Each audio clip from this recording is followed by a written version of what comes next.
Welcome to the Class of 87 podcast. Nearly 4 decades on, the hairstyles have changed. The world looks very different, but our shared history still connects us.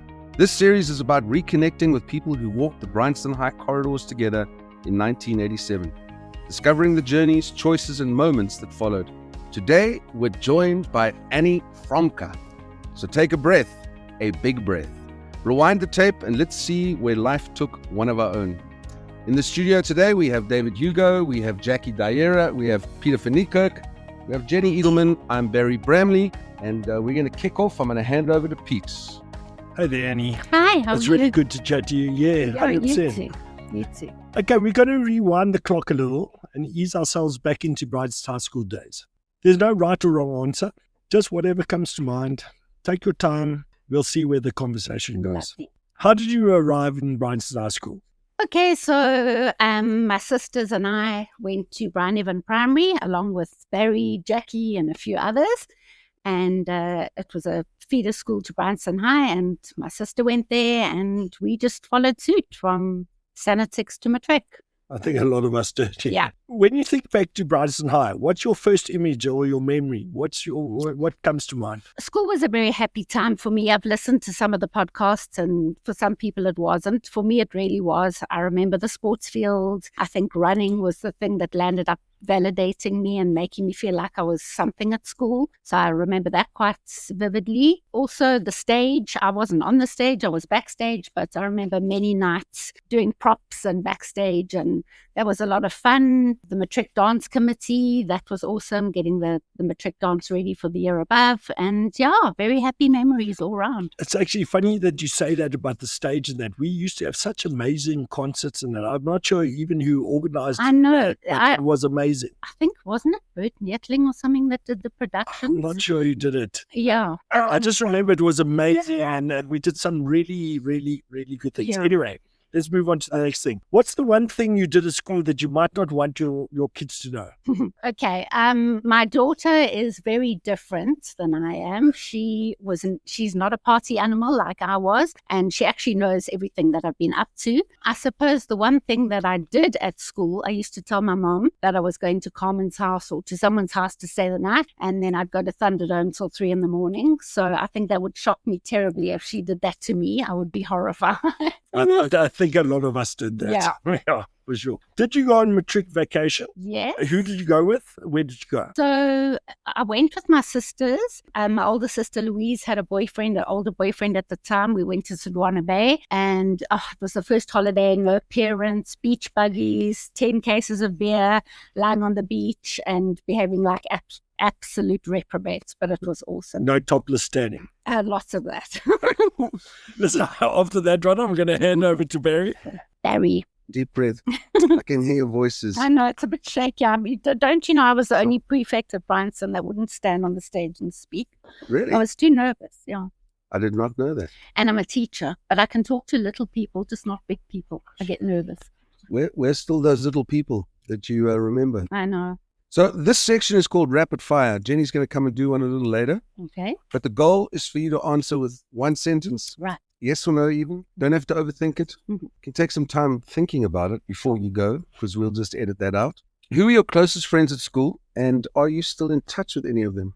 Okay, well, Tammy and Rich I was very close to them at school, and I still very much am in touch with them. They're a big part of my life. I've stayed friends with Tammy. She's my bestie, and we've done weddings, babies, teenagers, everything together. I see a lot of her. I see her once or twice a month at least, and I was friendly with Jean-Marc, Richard Bernat, James Healy, who I also saw quite a bit before he died, through Belinda Proctor. I went to see him in hospital when he was not in a good space. So that was very sad for me when he passed on. And I've seen a lot of people from Bryanston, but those are my really close ones that I remember. All right, so you've stayed in touch with a lot of people. I have, yes. Okay. I have. What do you think your reputation was at school? No, I hate this question. I think that I was a complete nerd, but I wanted to be one of the cool kids so badly. So I think that I was a nerd fighting to be a cool kid. And I really wanted to be one of the popular kids, but I don't think I ever was. I was very nerdy looking, and until I got some boobs and came into my own, and then I felt like I was a bit more of a cool kid. But yeah, I don't know. I'm not sure what people thought of me, but I was somewhere in between. As a boy asking this question, did you have like a boob moment? Did you wake up one day No, and go, I oh didn't my wake gosh, I've arrived? No, I didn't wake up one day and have boobs, but I remember buying my first bra, and I went home and my mom said, tell your dad what you got. And I said, I got a bra. And he said, that's nice. What you going to put in it? So that was a little harsh, but yeah. Nice, Dad. What subject or teacher stands out the most for good or for bad reasons? Probably a teacher I remember, a very strange teacher, Annie Franke.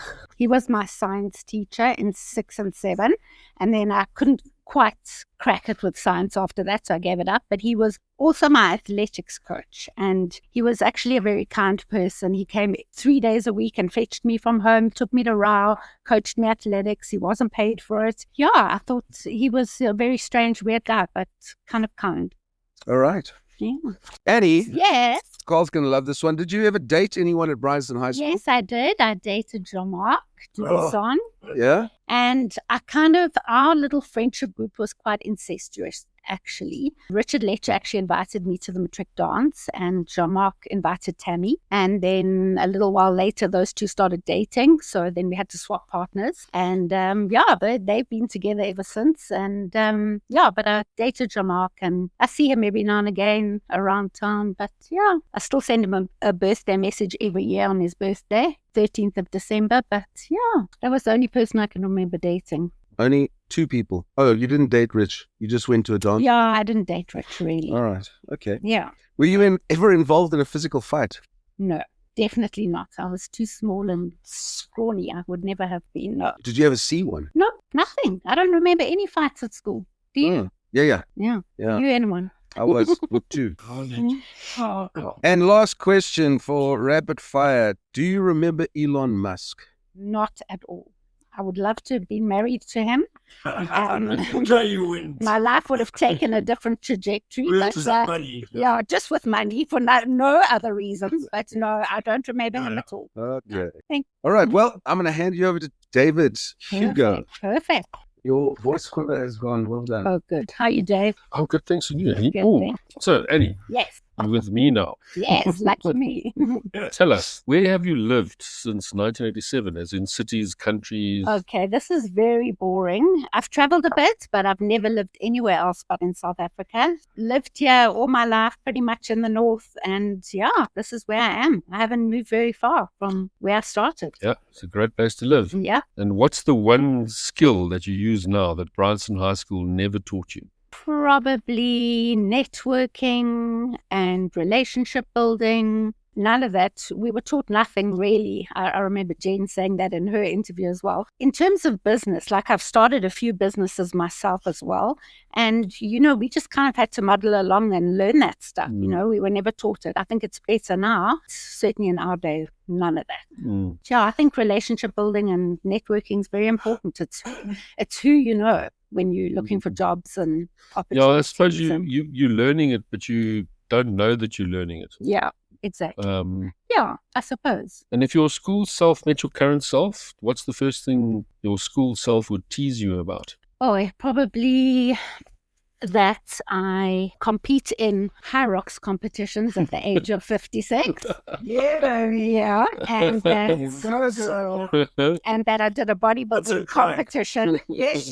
And also that I'm very A-type and I like things just so. So, yeah, I wasn't like that at school at all, but I'm a bit like that now. And who or what was your biggest turning points in school? I'm not sure what was a turning point for me, but I am a person that's continually changing. Like I've been in a lot of different careers. I've started different businesses. I'm always looking for new ideas. So I'm continually reinventing myself, changing my life.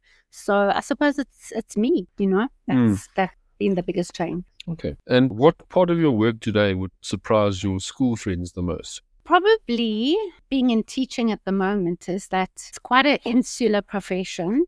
the bell goes and you're in the staff room and you stand up and you go to class, so I probably have never really left the school system. We sit on the playground and watch the children, and we kind of sit on the floor and teach them, and we're kind of down at their level. So yeah, education is probably quite insular and sort of like we've never really left school. So probably that. Okay. Yeah. I'm going to hand you over to Jackie now. Yay. Jack. Hello, Annie. Hello, Jack. How are you? I'm very well. It's so nice to be sitting here with you. No, it's wonderful. I've known you for many, many years. You and I were really, really close when we were younger. And Well, I wouldn't have imagined that 50 years down the line, here we would be. absolutely Amazing. not. Absolutely. So, Annie, Yes. I have the privilege of talking to you about your family and personal life. Wonderful. So tell us a little bit about your family, partner, kids, pets, or anyone else who falls your family. Okay, so I'm married to Carl, who is a truly wonderful husband. We always laugh because when people meet us together, they always prefer Carl, and even my own friends. And he is an amazing person and very special. And I definitely married my soulmate. And I have one daughter, Madison. I only had one child. She's got her dad's personality. She's 22. She's a physio. She's qualifying this year as a physio. She's lovely. She's a carer. She teaches me new things every day. She's amazing. The three of us are like, it's us against the world, and we travel together, we laugh together, and we fight a lot. And Maddie and Carl gang up against me, and Maddie and I gang up against Carl, but it's a very special little unit of a family. Well, hopefully you and Carl gang up against Maggie. Absolutely, we do. And I have to mention my cat because I have a cat, Oreo. Oreo. When I was thinking about telling you that I had a cat, last night at 11 o'clock we had to go to the vet because he was so sick and we thought we were going to have to put him down. And then I thought, oh no, I'll be so sad in the podcast. But he's fine and well, and also a character. I think we've made him have the personality he has because of us. So he's a special cat too. Well, I'm glad he survived your scare. Thank you. Annie, thinking about relationships. Yes. And what you knew about them in your teens and what you know about them now, what's changed for you? Probably love relationships, certainly at school. I don't know why, but I was all about the hot, hard to get guy. Oh, I know. I always won. Thanks. Yeah, I always wanted the hottie, and it was so hard to hold on to those kind of guys. And I think the day I woke up and thought, I just really want to be happy, I think I felt so much better, Carl, What Carl's going to say. Carl, the guys in the room feel like you're a bit of a hottie, baby. Just saying. I'm not saying that Carl's not a hottie. I'm just saying that. All right, Carl, the guys in the room are saying you're not easy. We think you're a hard to get hottie. So, yeah. And when life gets properly messy, who's your go-to person? So I have a few. I would have to say Maddie and Carl for different reasons, like, depending on what it is that's gotten messy. But also my sisters. We are 3 girls in 3 years, and we're very close, and I'm still very close to my sisters. And I often pick up the phone and phone them, and I'm fortunate to be very close with them. So You are, and that's amazing. Yeah. I remember Louise and Katie well. yeah. I really do. How do you spend your free time these days? What are your hobbies? Now you've got me started. I love exercise. About 10 years ago, I saw a little thing come up on social media, and it said, your last chance at a hot smoking body is getting cremated. So I thought, that is not going to be me. I want a hot smoking body before I die. So I entered a competition, which was a Well I Am Transformation 100-Day Challenge with Lisa Raleigh. You had to take photographs and weigh yourself and measure yourself and everything. And 100 days later, you could do whatever you want, eat what you want, do what you want. You had to submit your photos and your measurements. And I won Best Transformation. So that was cool. I won lots of prizes. I won money. I won amazing things. And then I remember seeing you in that. Yeah. Honestly, you were one of my, oh my gosh, you've got to see it to believe it. Yeah. Because I just couldn't believe how you had transformed yourself. I It was know. quite mind-blowing. I know. And that was actually the easy path. Then I thought, what now? And I got a coach, and I thought, now I want to step on stage, which at the age of 47, I did. I put on a sparkly bikini and I stepped on a stage with 30 girls, mostly in their 20s, and I was 47. And I came in the top 6, so I was very proud of myself. Amazing. I remember. You looked absolutely... Today's podcast is sponsored by Lisa Raleigh. If you'd like a smoking hot body, use the coupon code 1987 and call Lisa today. Yeah, and then from there, like, it was a very difficult time. I ate fish, broccoli, black coffee and water. That was about it. And I never wanted to go out. I was boring. I didn't drink. And Carl was over me during those years. And even though I had this perfect body, I was never happy with it. You know, you actually way more critical on yourself. And then I went to watch a high rocks competition. For anyone who doesn't know what that is, it's like 8 functional exercises and 8 1-kilometer runs. And it's a whole competition that you do in your age group. And I got hooked, and that's what I do now. I've done 3 doubles, and I'm doing a singles in November. And my sister and I did one together. Maddie and I did one together first, and then Louise and I did one together, and we got a podium, a 2nd place finish. Amazing. Divine. Yeah, and I love it. Today's podcast is also sponsored by 4 Ways High Rocks. If you'd like a 10% discount on your next High Rocks lesson, use the coupon code Annie Franke. Okay, Annie, what's one domestic skill Oh, yeah. absolutely nailed, and what is one that you still fake? Oh, okay, so I don't know if I've nailed it. I'm a very good cook, but I'm a person also that screams into Woolies at 5 o'clock. So I don't often get the chance to show my skills. My daughter would be screaming at me now saying, "Mommy, Woolies chicken is not homemade," you know. So I love cooking. I'm also an obsessive compulsive washer. Anything that's not nailed down gets washed in my house. Cushion, covers, curtains, tablecloths, everything. I suppose I can't even fake it. The one thing I definitely can't do is keep any kind of plant alive. Don't ever give me a plant because they'll die. I feel your pain. Annie, have you had a life disaster that you'd be willing to share with us? Yes, I have. I've had a few, actually. First of all, my parents got divorced in my 40s, which was a complete shock to me. And I think I felt it very deeply at the age that I was at. And that was quite hard. You know, listening to Marianne's podcast, she lost her brother to suicide. I lost my dad to suicide. And that was also really hard. But I've come to terms with it in a way because, you know, when a friend of mine's mom had dementia and her dad's body gave up, and she said to me, you know, you're quite lucky in a way because you remember your dad healthy, happy, and, you know, it gave me a sense of peace. Yeah.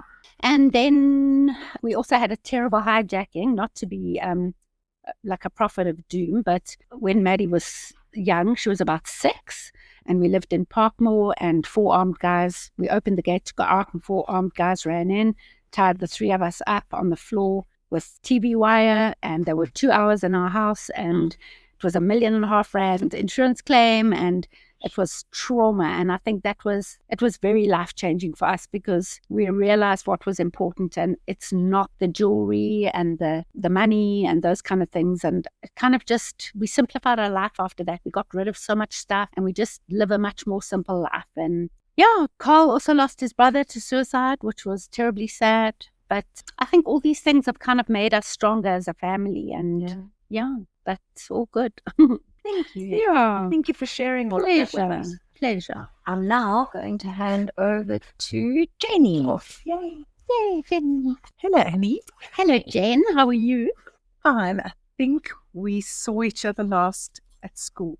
I know, but I did see you at Tammy and Richard's a little while briefly. But that was before that. Before COVID. Yeah, but I literally hadn't spotted you in years. Really good to see you, Jen. You too. Yeah. You too. You look good. Too. Thank you. I was just going to say. You too. Thank you. You too.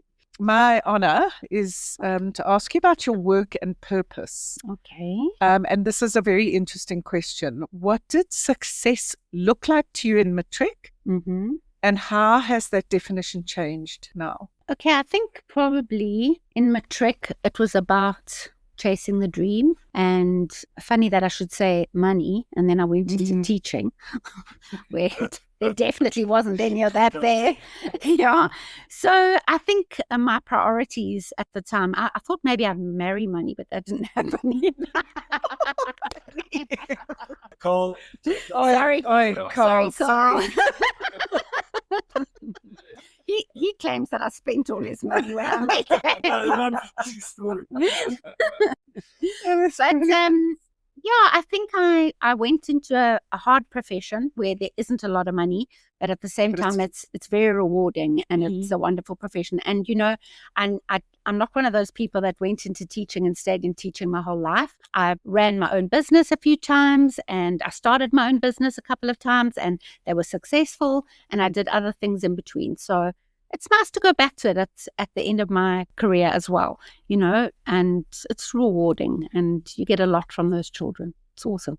Okay, and this leads to the next question. How many times have you started again in your working life? So it sounds like you've got quite an interesting... Yeah, so I taught I first went to JC, and then I taught at Montrose Primary for a few years, and then at St. Stithians Boys. And my claim to fame, I have to say this, my husband will laugh, is that I taught Kevin Anderson. He was in my class in grade 3. Oh, wow. Yeah. Oh. So I've got a picture of him sitting in my class, and I hope to get famous on that one day. And I didn't teach him tennis, however. Yeah, I taught, and then I left teaching and I started a coffee shop called Cafe Blue in Parktown North. I must admit, I thought that would be glamorous, and drinking cappuccinos all day. It was the most unglamorous, hard work, mopping the floors thing I've ever done. Restaurant trade is unforgiving. And my husband's in that game. And then I had 2 other businesses supplying restaurants, hotels and lodges, and then after a while decided to go back to teaching. And I'm sort of at the end of my career now, and I'm in a remedial school. I have 9 children in my class. They are lovely. So rewarding, beautiful children. See how they evolve. Awesome. Love them. That's really, really fulfilling. Yeah. Something you're very proud of professionally. Other than Kevin Anderson. Yes. Carl, apparently. I think I'm proud of the fact that I, without any experience, became quite an entrepreneur and started these businesses from scratch, and then they grew into quite a success. And I'm proud of the fact that I've changed children's lives, because I know that I've made a difference. I know children will remember me. Some will forget me, I'm sure. But yeah, I'm proud of that. I'm proud that I probably made a difference in some lives. That is like an honor bestowed upon you. Thank you. That's awesome, Annie. Thanks. Last question. Yes. If you could go back and give your younger self one piece of career advice, what would it be? It's a tough one. I think I would probably say go and make lots of money. Like a lot of people are going on the yachts now, and I mean within 3 years they bought a house cash. I would say go and make lots of money and then follow your passion. Yeah. But I probably wouldn't go straight into teaching. I don't know. I should have probably traveled more, and I don't know. Yeah, probably that. Okay. Make money, put it away, and then have fun. Okay, that sounds awesome. What a strategy. No, we just need to know how now. Exactly. Can someone give us the phone? Yeah. Who is next? I am done with the section. Pete. Pete. Okay. Fun and slightly naughty coming up. Okay, this is fun, slightly naughty. Okay. Who do you wish you had been braver with at school? Braver with, yeah. Academically, asked for a date, socially. Look, socially, I think I was quite brave. I partied hard. I went to all the clubs. I did everything. I never look back and say I didn't party and have enough fun. Academically, someone told me once I couldn't do maths. I thought I was quite good at maths. There we go. But yeah, I would be braver with academics. I think probably academics, and I think that's about it. So you dated every boy you wanted to date? Yeah, every single one. Yeah. Okay. No, probably could have. You remind me so much of my wife. Yeah. Because she was 80 kilograms and then became less, and also High Rock Star is everything. Oh, really? Does she also do it? Yeah. Awesome. I've got a new bestie. There we go. Anyway, Which teacher would you most want to have a drink with now? You know, I can't even remember all the teachers. I remember Claire Lange. Do you remember Claire Lange? No. Claire Lange. She was my she was my cross country teacher, and she told my mom, Annie has 2 left feet, but she can still come to cross country. We'll let her run. Well, I showed her. I got junior and senior veterans. There we go. Okay, well done. And also Mrs. Weir. I think maybe she could do some recital. There we go. And lastly, what was your most questionable fashion phase? Oh, Jack's. School or post-school? I listened to Jackie's, and I agree with her totally. Big hair, big buffy hair. No, everyone was like hook-up skirts. Do you remember those skirts that used to have that hook and it hooked up? And blue eyeshadow, double or triple belts. I remember them. They were pink with those studs. I don't actually remember it. Don't you? And shoulder pads. Shoulder pads. And the one thing, Richard Lecter will kill me for saying this, but I remember when I used to go out with him, he would put on a white shirt and then a purple shirt over and roll the sleeves up. So you could see the like stripe, and it was like super cool. Super cool. Yeah. But all good. Oh, yeah. Right. Okay. Mm-hmm. Who's next? I think it's Barry. It's Jenny. Hey. Oh, Jenny. And then Now introduce her. Oh, Jenny. I think you next.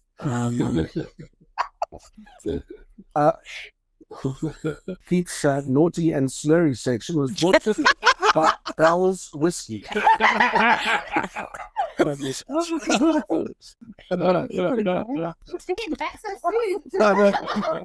Jenny is itching to go off script, but let's see. Jen, you've done very well so far. if you had to sum up your post-school life so far in less than 5 words, what would that be post-school? I would say living my best life. That's 4. You said less than 5. So I chose teacher. Living my best life. 5 words or less. Yeah. But we said less. Yeah. Okay. 4's good. Okay. Sorry. Living my best life, Jane. Okay. Do your children think that your 80s photos are cool, cringe, or criminal? Oh. Definitely not criminal, but there's a bit of cool and a bit of cringe. My cringes? The cringe, she looks at my matric dance photo and she's like, why are you wearing tinfoil? Because lame. Do you remember that lame? It was so in, and mine was purple. I'm not sure what. Purple lame. Purple and silver lame. And yeah, no, that's very cringe, especially with that hair. But the other photo, she'll look at it, she, Mom, you were so cool. And I love the way you dress. Yeah, Okay. better both. That's a segment there. Yeah, right there. Okay. Okay. Yeah. What do you care for far more about than you ever expected to? I would have to say family. Yeah. Not that I never expected to care about family, but as you get older and you lose people along the way, you realize that family's everything. And yeah, without family, what have you got? And yeah, family's very important. Exactly. For sure. Yeah. When did you first realize, oh, I'm an adult now? Not sure I even have. No, I think probably when I had Madison, driving back from the hospital with this tiny little baby in the car seat with the head cocking to the side. And I thought, I was so overwhelmed by that feeling of, I have to take care of this soul. And I think you just become the adult. And from then on, you got a nappy bag and breast pads and bum cream, and you never have your life back after. Not a bikini inside, no. What is something you're still figuring out and probably always will? I think there's so much that I'm still figuring out, but I would have to say just life, just kind of figure out what this life's about. Are we doing it okay? You know, am I too hard on myself? And you know, you bombarded with so much information with social media about don't eat this, don't do this. Maybe we can just live in these bodies and exist and be happy, you know? I think we have so much information and you just got to filter it all out, and yeah, we're never gonna figure it out completely, but as long as we try and be happy and then grab those moments of happiness. Amen to that. Yeah. Thank you, Annie. Oh, pleasure. Thank you so much. Thanks. Introducing you to Jackie. Oh, God. Yes, hello. What is the biggest myth about adulthood? School, never warned us for. I think the biggest myth is probably that it's so wonderful to be an adult. You get to do all these fun things and drink wine and go out. And those things are wonderful, but it comes with a whole lot of other responsibilities and paying bills and working and being responsible for children and running around. Yeah, it's, I remember that age of like my daughter is now 22. Just thinking it must be so amazing to have your own life and to shop for your own things and take them in your own house. I mean, that's the worst part, shopping.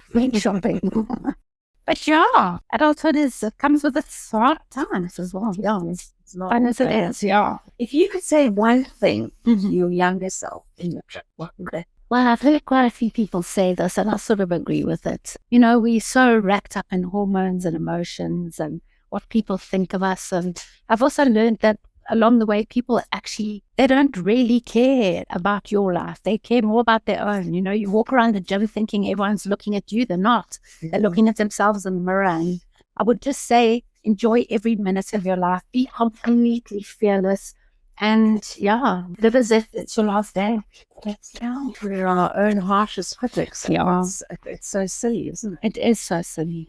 When you picture yourself at Bryanston High, what kind of kid do you think your teachers thought you were? I think I was a bit of a suck-up, a bit of a nerd, but definitely had that naughty side.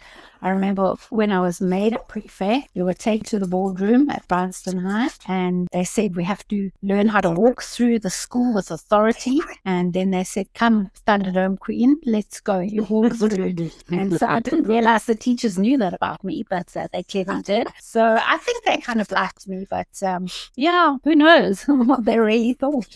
And thinking about success, when you were at school, who did you think was most likely to succeed? Probably like the people like Kevin, Travis, Lester, Tammy. Yeah, those kind of people in a bit of authority then. Yeah, there were quite a few contenders. Yeah, they really were. But it's also amazed me how some people who I didn't think would ever amount to much have really come to the fore. If you don't necessarily remember, notice too much at school and have really come into themselves. That's exactly it. Exactly. Thank you, Annie. Thank you, Jan. I'm going to hand back to Dave. Oh, so tell us. Yes. What's that one song that you hear on the radio that instantly takes you back to Bryanston High School? I think there's quite a few songs, but the one that stands out for me is The Summer of 69, Bryan Adams. And I think I don't know why, but when that song used to come on, I used to think that's me. I was born in the summer of 69. December 69 was my birth year. And that's my thing. And yeah, Journey, Don't Stop Believing, Eye of the Tiger. Yeah, all the... Yeah, all we had the best music in our era. Yeah, no, true story. And my daughter comes with songs and she says, "Listen to the song, Mom." I'm like, "Hey, that's all. It's just reworked." But they come with like songs from the half. Yes, but like stuffing in. Yes, 100%. Yeah, that was ours. No, I heard that. Yeah. Duran's Wild Boys. Yeah. I actually had to get my son to Google to get him to believe that was a song from our era. Wow. Were you one of the Wild Boys? He's a late bloomer. He's one of the Wild Boys today. Okay, so now talking about Wild Boys. Haven't a clue. I've heard the name, obviously, but I couldn't tell you what he looked like. That's why I asked Jackie if she had a yearbook. I really want to see what this is. And you know what? What is the fuss about? One person, like I know. Imagine you can't find one person from our year. Yeah, true. Like through Google, social media, anything, you can't find it. But I love Daz. I am not active on social media, but I can find easily. So, but I did have a little look. We haven't found him. No, we haven't found him. Have you looked? I did look. I did look. Yeah, and there are a few Barkuses around, but no one left. But I don't know what I'm looking for. What was the last contact anyone had with him? Dave Wagnet was friendly with him after school for quite a long time, so he might have some light to share. Yeah, maybe. Anyway, so Annie, just to close this up, Yes, Who would you like us to interview? Tammy. Because she seems like totally off profile. Yeah. And I think we need to bring her on here, and she needs to tell her story because she's such an amazing person. She's done wonderful things in her life, and I think she should come on and tell her story. Yeah. I agree. Yeah. Thank you. Thank you. Annie, thank you. Pleasure. It was lovely seeing you all and catching up. You know, I grew up diagonally opposite you. I Actually. know. I was on the curve and you were on the other side, and we spent many hours at each other's houses. Yeah, we did. Yeah. But I tell you what, as I listened this afternoon, the one thing that has not changed Yes. is your shrieky laugh. I know.